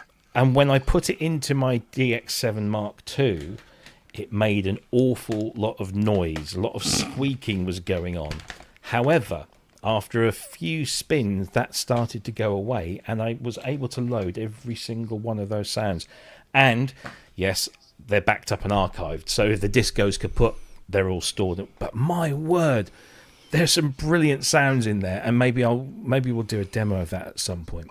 Smother the disc in butter if you have problems with it squeaking. That's what I do. Okay. Yeah, that works. I'll try that. That shouldn't make that'll it work. Yeah. But yeah, thankfully, no, it's there is no drive belt on a Mark II DX7. It's direct drive disc Christ, drives. you've just reminded me of something. Go on. That this really happened. I had a series of a large amount of discs in a disc tray for my Mirage.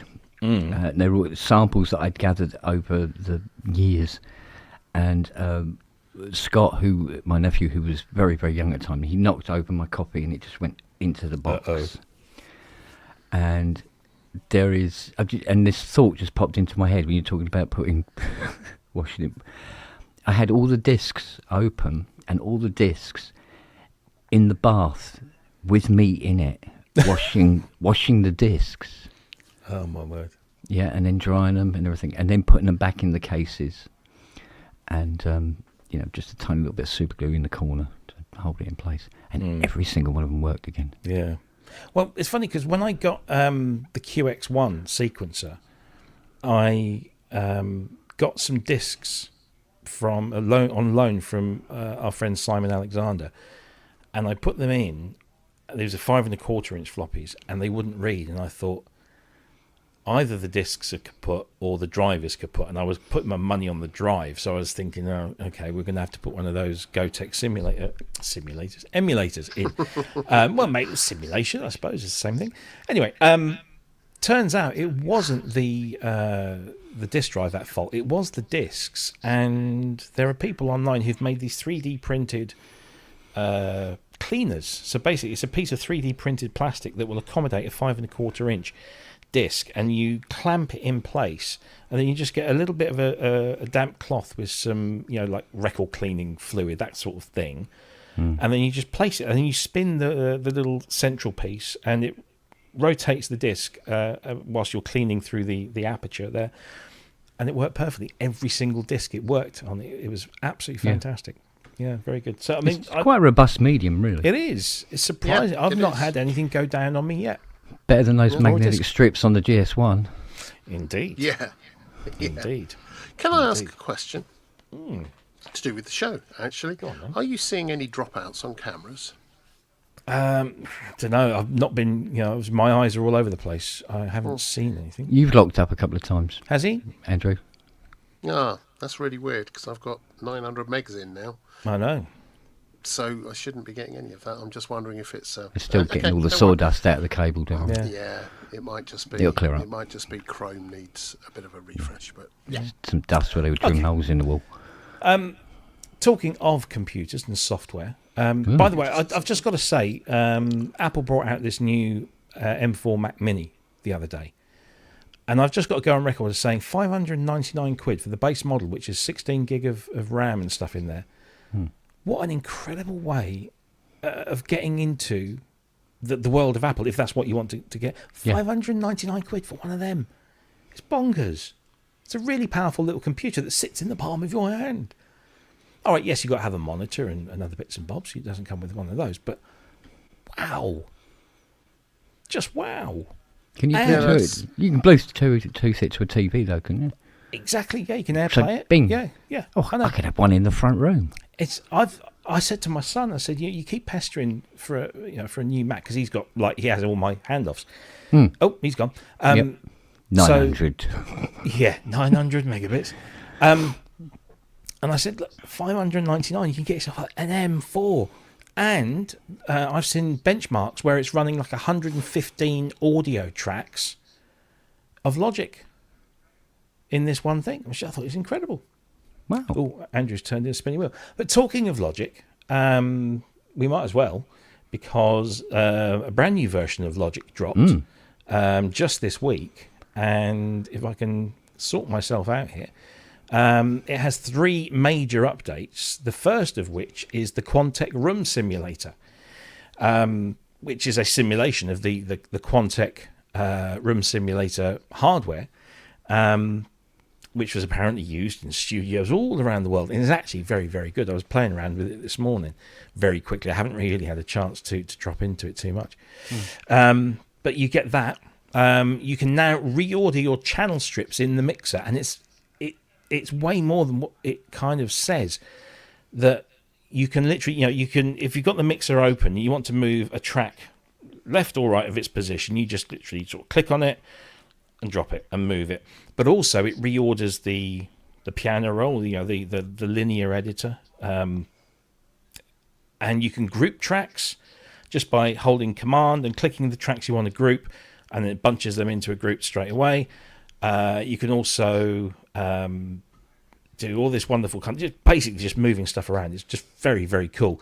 And now you've got this search for plugins. Now, I don't know if you remember, but at least 2 or 3 years ago, Chris, who used to help out on the show, did a video for us about how you could very easily get past the fact that you couldn't search for plugins within Logic. Well, now they've actually done it. So I'd like to think that Chris's video at some point maybe helped prompt people on to Logic to introduce this thing. But now what you've got to do is click on the plugin slot on the mixer, and it just says search, and you just type in reverb or whatever, and it shows you all the reverbs. And so it's so much easier to use. Now, I know that some DAWs have already had these features for a while, so us Logic users are kind of like going, thank you very much. And of course, the 11.1 upgrade is completely free of charge. Unlike other companies that we might have spoken about last week, who are charging lots of money. There are lots of other features within there, and they're all listed on the Apple website. But those are 3 big sort of headline features, and they are very, very useful. So thank you for Apple for finally bringing some of this functionality into our world. But that Quantec Room Simulator is well worth checking out. And he's back. There we go.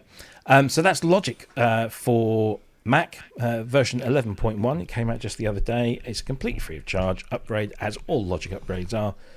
And for an initial price of $199, it's probably one of the best value DAWs on the planet. Yeah, it's got a huge supported user base as well, hasn't it? Yeah. Only thing is, you have to have a Mac. So yeah, well, there you go. This was interesting. There's an auction. So there was an auction last weekend. We won't talk about that too much, Andrew. There was an auction last weekend, but there's another auction going on where a certain number of items that were owned by or used by the artist that was known as Prince until his dying day, shall we say. They're now up for auction. So these items that were in the possession of Matt Fink, who was known as Dr. Fink in the Revolution, And here is an OB8 that was used by Prince. Yeah. And it's verified because they say this was owned by Matt Fink, who I've had the very great pleasure of speaking to. Matt, I was able to wish him a happy birthday because I was invited into a thing and he was there. And I was like, you're Dr. Fink. This is an OB8. This was used in the studio during Purple Rain, Around the World in a Day, Parade, and Sign of the Times. It was also occasionally used as a backup synth on tour, was used by Prince, and comes with, let's see, we've got lots of different images here. So, doesn't actually say if it's in full working order or not, but it's pretty much cased. Comes with all the cables, OB8 programs, tape. And it is there just in the back of that shot with Prince. But yeah, that's there, and it has a reserve or starting price of £25,000, but is expected to possibly reach £100,000 when that auction goes live. Nice bit of provenance there from Matt. There he is. So yeah, lovely thing. Now, the other thing that's also up there, which I know Andy Brooks, I think you might want to make a bid on this one. I think this might be in your price range, and I certainly know you like the old Yamaha KX88, but this is a controller that was used again on stage and in the studio by both Matt and Prince.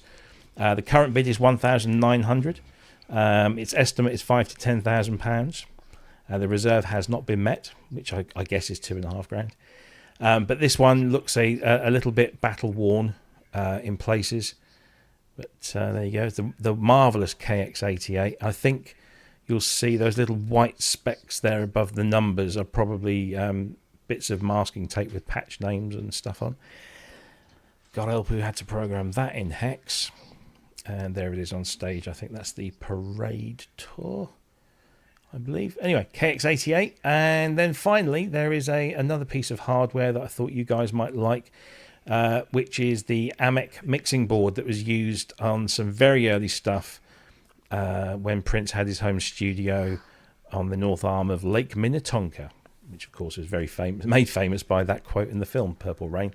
This was used on Dirty Mind as well.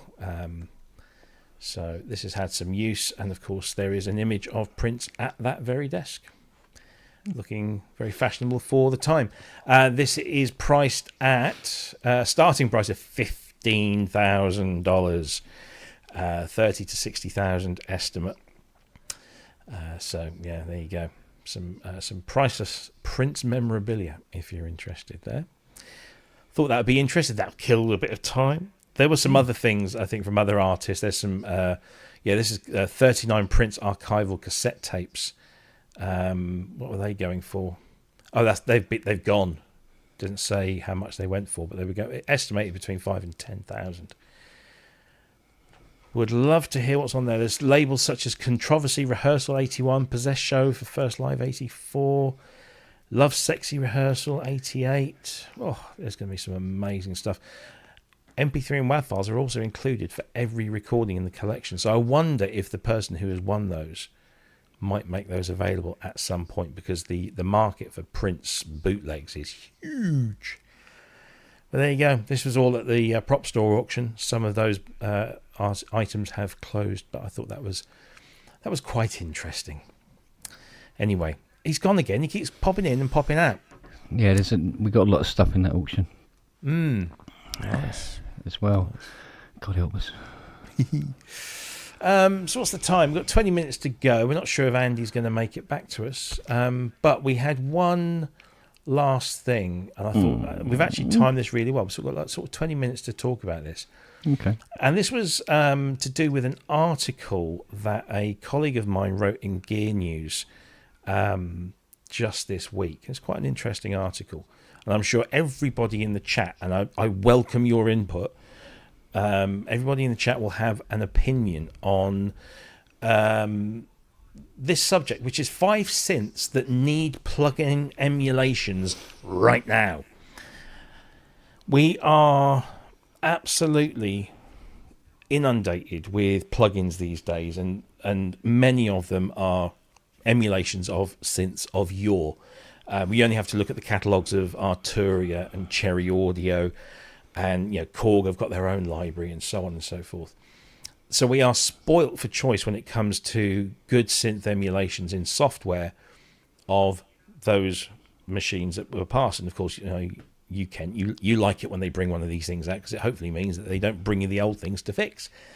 That's the However, idea. yeah, Adam came up with a list of 5, and the first one he said was the Yamaha FS1R, and I have to agree. Even though I am an FS1R hardware owner and I love it to bits, I still think that Yamaha have missed a massive trick in not replicating this device, even if it's just in the montage.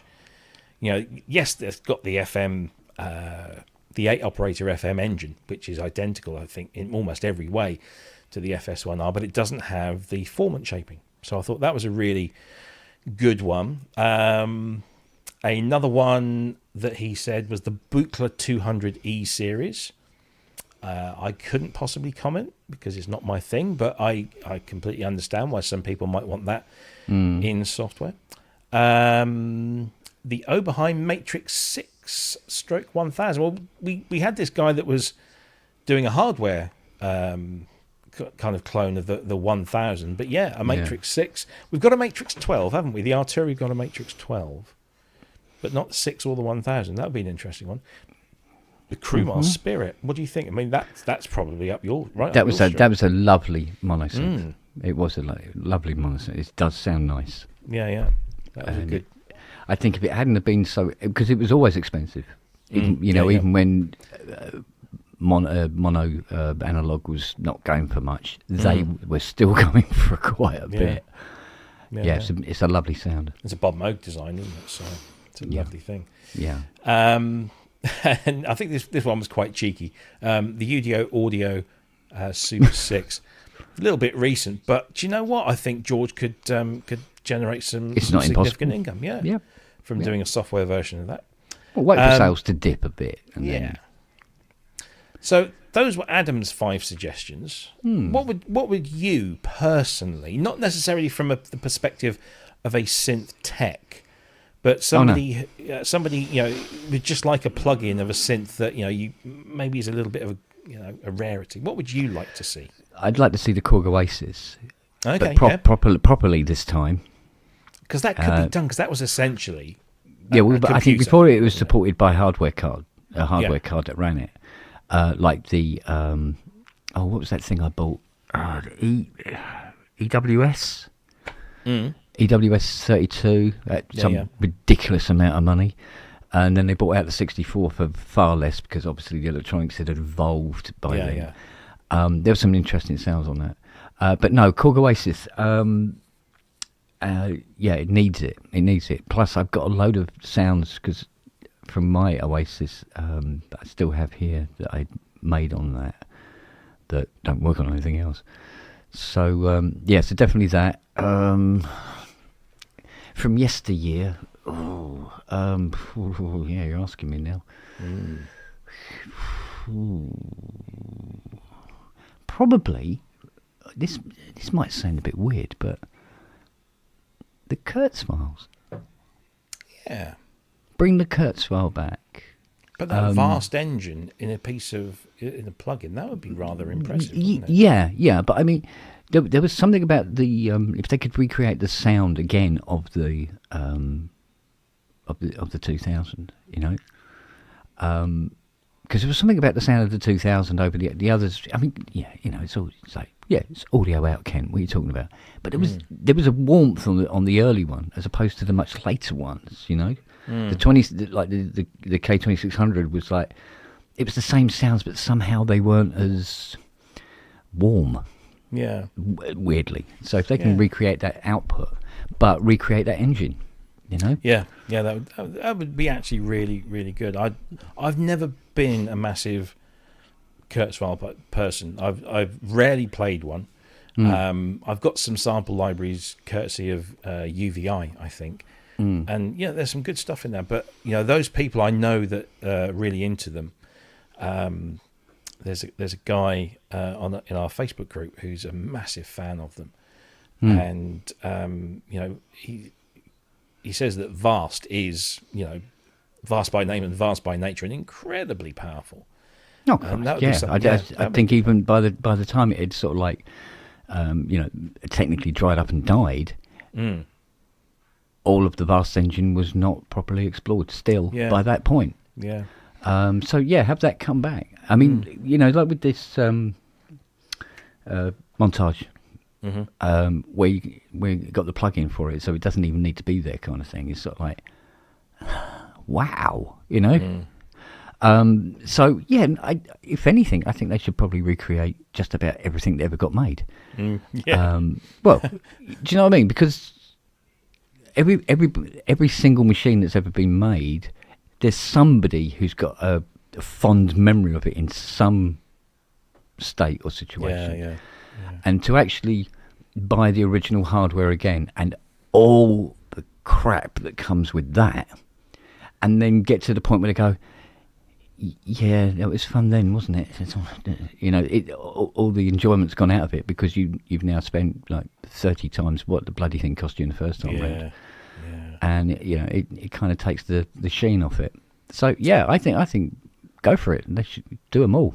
Yeah, absolutely. Matrix 12 could do with it That's because done. you It's cannot been done. get you can't get. Is it? The Arturia. Did they do? Oh, I don't. I haven't looked too hard actually. You've got it. If you've Have got I? a V collection, yeah, you've got it. Exactly. I haven't looked too hard. What? What's your name? Ben? Who? What? I got it, but I haven't downloaded But it. I mean, as an example, the Matrix 12 getting done because you can't get those same Exactly. 3072s anymore Yeah. at all anywhere. There's no AS versions of or anything like that. So we need these things to be recreated into software so they can continue, because there's no two ways about it. The hardware stuff will eventually just completely, there won't be any more parts. Yeah. It's good night, and they're worth nothing. Yeah, So my answer is everything. Everything, yes. Everything that isn't already done, you want it. Do it, I do think an FS1R plugin would go down an absolute storm if it was done properly, and there's no reason why it shouldn't be, because it's completely digital. It should be done. Some people have been saying SY77, SY99.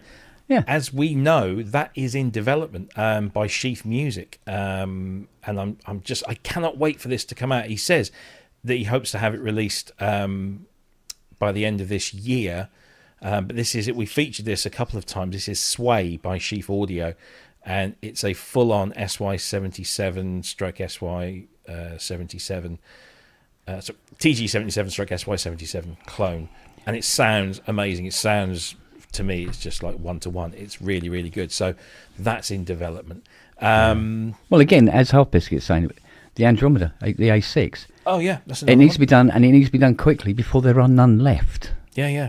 Because when they drop, they don't get up again. That's it. Yeah, a lot of people saying Kawaii stuff or Taisco stuff in the chat, and I can understand why that's quite sought after. Yeah. Another one that I would absolutely kill for, and I know that I am a Yamaha fanboy, but the VP1, because that is so ultra rare that it and so impossible to get. I mean, I've got a sample, like somebody did a sample library back in the 90s or the early noughties, and I actually found some patches on there that were that were the patches that we had played when Scott and Manny were on the show with an actual VP1, but they just don't sound the same when played. It can't sound the same.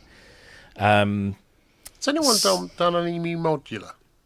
No, that would be a good one. Yeah, That's an astonishing. There's a lot of EMU stuff that unless it's done in VCV rack. I don't know. I'm not familiar. Somebody in the chat might be able to tell us if they've done the EMU stuff in VCV, because you can, if you buy the VCV rack 2 as a paid thing, you can plug that in there. So yeah, that's possibly.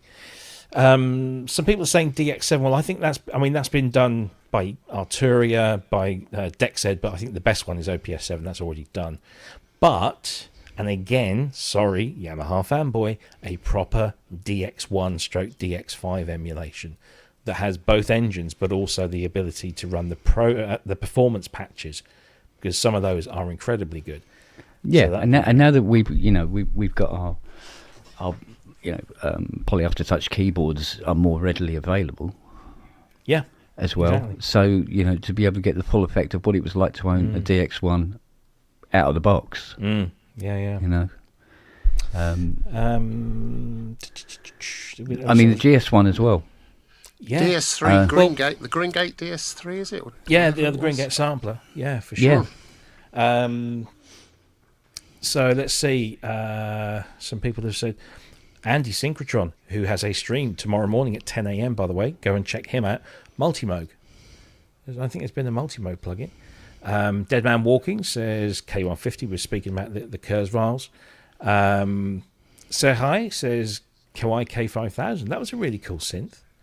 Here's another one that is, once it goes, it's gone. Yeah. The Waldorf Wave. So that would be nice to have that in a software plugin. Be nice to have that so it's finished as a software plugin. Yeah. That would be really good. Moog Opus. Moog Opus, yeah. Moog Opus. That's not been done. Timescale 60F. Yeah. Peter James Stephen, he's not biased at all, but Chroma Polaris with SysX. Come on, Cherry. They've got something coming soon. They teased with their little advert on YouTube the other day. We can't possibly say what it might be. Mm-hmm.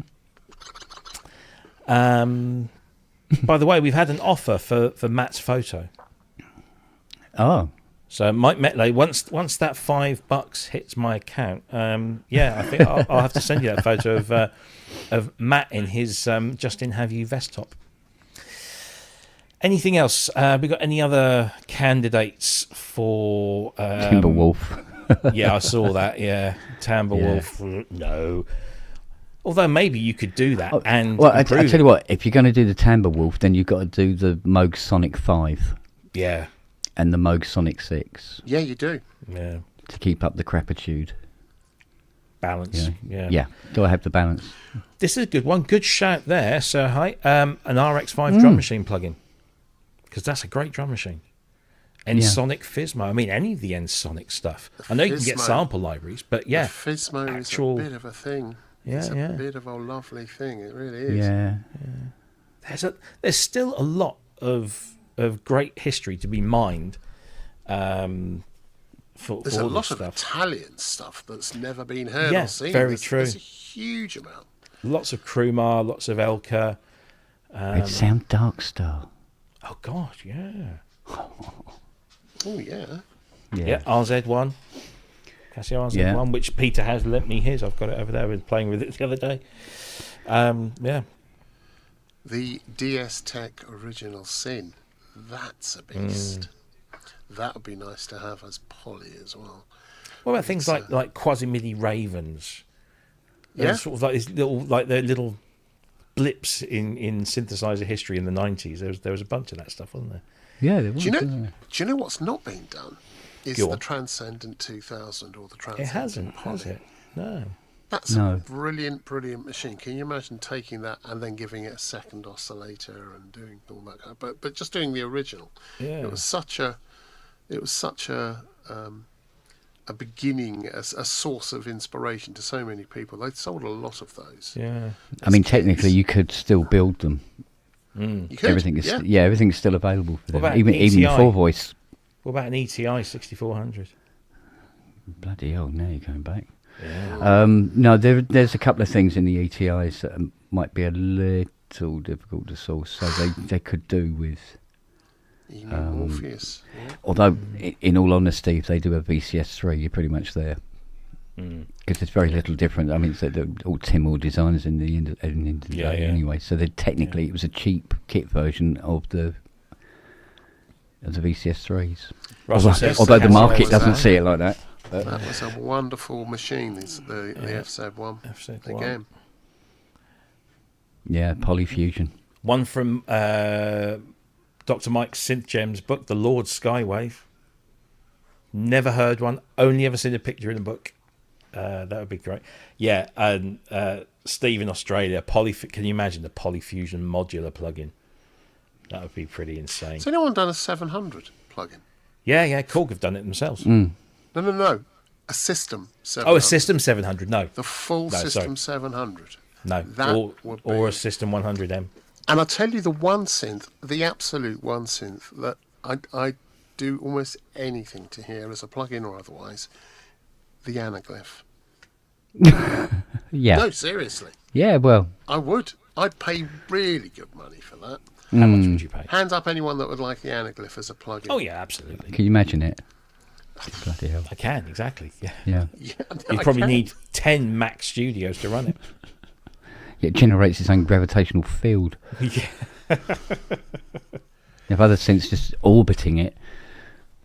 Yeah, no. Wagyu wants the Anaglyph as well. Yep. Yeah, I think we all want the Anaglyph, don't we? That reminds me, I need to do some Anaglyph T-shirts. You need to send me those pictures, Kent. Yeah. Oh, Some- okay. Some more designs going up soon, by the way, for the merch. Apparently, there's been a lot of talk about the cardboard oscillator. Yeah. The cardboard oscillator, the digital oscillator on cardboard. Bloody Brilliant. hell. What was I thinking? Amanda's made a good choice here. I don't think we've seen a software version of the Ondes Martineau. No, I don't think so. But But how did you interface with it? Exactly, Oh, that Roly. was- Roly. oh yeah. You could use Roly or anything with Put MPE on it and you can with a interface strip it. of some description. There you go. Sorted. Cardboard Nice one, there's- man. Oscillator thong. That could it could be arranged. Yeah, Send money now. Could be, okay. Voyager Yeah. 8. That's another Yeah. one. Boy, there are they some- were yeah. lovely. There are sample libraries knocking around, but not an actual plugin of No, it's that the models plug-in it. you want, though. Yeah, I mean the Voitra 8 was literally like the it was like the Korg Poly 6, but in a really nice dress and a tiara, and those big long felt gloves. And occasionally It it was a works. lovely sound. It was I always wanted one, and I repaired. I think it was Ben Edwards' one, Bench's one, because of course he'd have one. Of course. And he had two voices out or something, and I got it going. I played it, and he phoned me. He says, "Oh, how's the voice rate going?" I said, "Oh, it's nearly there." I was just playing it. I really liked it. I really hated giving it back. Yeah. I should have gone. No, it blew up, mate. It caught fire. Sorry, threw it in the bin. Sorry. The Dear, OB12. The Viscount. Yeah. OB12. Yeah, I don't think anyone's done any one of those. Yeah, it's an interesting article. Clavioline, yeah. Yeah, it was an interesting article. It got me thinking about what I would really like, and I did manage to sort of get it down to just like a handful, and the top of the list was the VP1 for me. Yeah, I would love to have, just to experience what it, sounds Well, like. what happens when the last one goes? I know. See? Exactly. It's very hard to write software from memory. Exactly. I mean, I wonder if Yamaha, they must have an archive somewhere of the schematics and the code. There must be.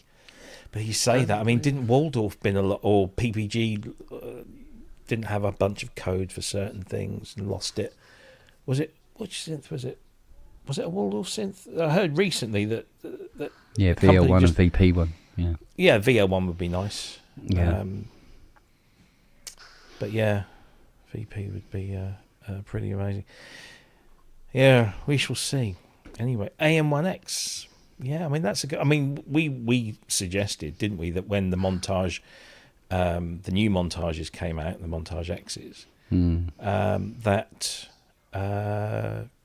they would take the AN engine out of that and deliver us an AN only synth like they did with the Modi X with FM. That would be a nice. It But would yeah, be a an nice AM1, thing. and the AM1X was it's great. I love it. It's really good synth. Anyway, we could be here for ages, and I'm sure that we've probably given Behringer a whole bunch of ideas there for things that they could possibly recreate. But yeah, let's see. There's a whole bunch, and you never know what might be coming down the line. But that, gentleman, has brought us to the end of the show. Just as Andy's got his connection and everything sorted out, we have to say goodbye. But we will be back, same time, same place, next week with more of this stuff that we do for 2 hours on a Friday evening. And even though it is a slow news day, we do manage to take it right up to the end, which is always very, Pub very training. good. Yeah, exactly. So let me just remind everyone before we do go that we do have our merchandise stores available now. And make sure you get your last orders in for Christmas if you are looking for things that are specifically Christmas related. By now, indeed. But we have all sorts of things from. We got this. I would say this new Widdy T-shirt. We're going to be doing some more fun, amusing designs over the next few weeks. The lovely thermal insulated tumbler. We've got the dresses for the girls. We've got For the vest girls, tops for me, for you. I can't wait to see. I know somebody, someone has ordered a pet collar. So I cannot wait to see that on the recipient pet. Let's see what that's like. Yeah. Do you want one of them? One of what? Stop. Okay. Siri. You want one? Siri. You want She doesn't one of wear those? collars. She doesn't go. No. Look at that. What, it made some sort of sex object or something? The lovely Synth Network dog collar. You don't want one? No. Got the Justin Have You shirts. We've got the badges. I will be bringing some of these badges and stickers to the various shows that we do next year. But that's about all that we can do. Maybe some shirts, but loads of stuff that you can find on the merchandise website. You can also support us, as we've said before, on things like Patreon as well, where if you sign up, what I'm going to be doing is I'm going to be putting all the Synthspirations videos as exclusives on the Patreon channel soon. So if you want to rewatch some of those without having to go through the whole shows, you can do that there. Synthspirations indeed. It's never going to make it, so don't bother. But that's Took it. weeks to get that working. I know. That's it for this week. Thanks ever so much to everyone that has joined us today. I hope you enjoyed the show. Give us a thumbs up on there underneath us right now on the screen. Do that now, because it helps when it happens when you're doing it live. Oh, I've been told. Anyway. What's happening over the weekend? A weekend. Oh yes, thank you very much. We've got Ramsey tomorrow. We've at 1 p.m. UK time. Before that, we've got Andy Synchrotron doing his thing at 10 a.m. UK time. Yeah. I'll ask if you're doing a pub, but we shall see. We'll see. Yeah, we'll see how it goes. I think that's about it. Unless anybody else can think of anything in the chat to let the population know what's going on, but usual things going on in the usual times and places. Don't forget Jason Jervis, who is doing his thing on. Is it Jams in Gym Jams on Sundays? Something like that. Is that Sunday? That is, yeah. Jamming in Gym Jams is on Sunday. Yeah, jamming in Jim Jones. Is that at 10 o'clock? Jason, you're in the chat. Tell us, with Jackson the cat as well, who is gorgeous, by the way. Is it 10 p.m. UK time? I think that's the one, because Tuesdays is the one you do it. Yeah, there we go. 10 p.m. Sunday. So go and watch Jason jamming with Jackson and other things. Jamming with Jackson, mate. Indeed. So yeah, lots of stuff to watch apart from us, of course, and most of it is better. But and thank you to Justin for his inspirations. Yeah, thank you. Yeah, don't forget to send in your really inspirations. ProSynthNetwork@gmail.com. Send them in. We love to play them. We've got a few, but we're always looking for more. So do those, and we will see you same time, same place next week. Thanks ever so much for watching, everyone. Take the greatest of care. Have a fab weekend, and wrap up warm because it's getting cold now. Unless you're in Australia and it's getting warmer. So thank you. Take care, everyone. Bye bye. See you around.